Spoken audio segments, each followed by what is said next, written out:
Let me tell you one last story about knowledge and experience and judgment. We were sitting in a gathering some 30, 40 years ago. One of my good friends, Saeed, with whom we used to play music for 20 years or so, he was a political prisoner. At any rate, his sister came in, and his sister had come from Iran recently. And I don't know if you know much about my country or not, but the regime for the past 40 years has been brutal. It has made the life of its people hell. Women don't have rights, men don't have rights. 60% of the population, if not 70, they're under the age of 30. They're hopeful, they want jobs, they want to go to school, but no one has any money. So everyone's unemployed, they're on drugs, they're depressed. The country is just bubbling with anger, hatred, and revenge. So she comes in and she's listening to Hussein talking about various things about life. And after 5 hours of Hussein talking, he gives us about 10 minutes. That was his custom. And he says, well, I've talked for 5 hours. If you guys have any questions, we have 10 minutes. And this young woman, she looks at him and says, I really have enjoyed everything that you said, and I want to be a student of yours. I just can't do the Islamic prayer. And they got to do it 5 times a day.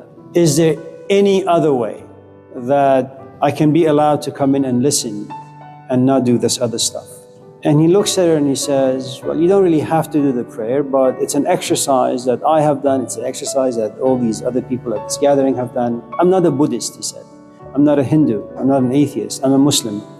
And this is how I learned my stuff. So prayer is obligatory for those who come to this gathering, this particular kind of prayer, this exercise. If, because of being in Iran, seeing what you've seen about what religion has done to people, if this type of exercise is something that makes you puke, I don't know any other way. He's not condemning her. What he's saying is, you probably are not going to get very much from the things I'm going to say, simply because the very core of everything I teach has to do with religion and religious traditions, Islamic tradition. So maybe you should go find yourself a Taoist or a Buddhist or a Hindu. And so, you have a man who's come to understand the limits of his knowledge and what he can and can't do, and what he can give and what he can't give. And he doesn't want to dangle you around saying, well, just come to these gatherings because I want more followers, or more students. And then he can figure things out later. He kind of just goes out for the jugular and says, if you want to come, you got to pray. And you got to be this way. So once you know your own capacity, then you can be a bit more honest and a bit more clear with people. There is this book called The Awakened Dreams.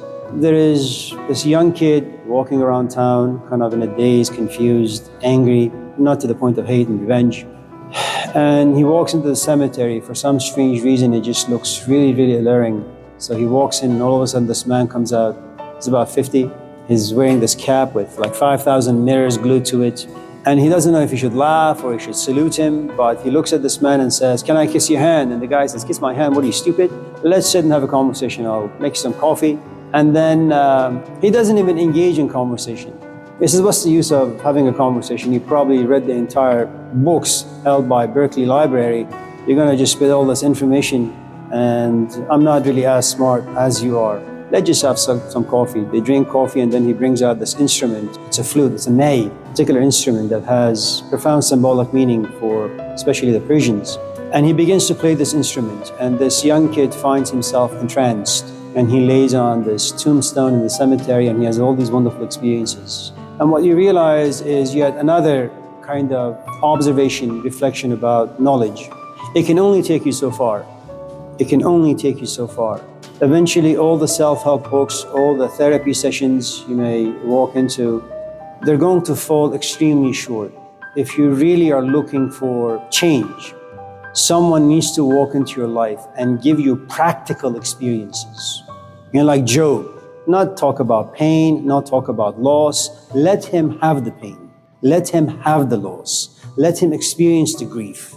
Let him experience the darkness, the loneliness, the confusion, and the thoughts of suicide. Let him experience all of that. That brings about humility.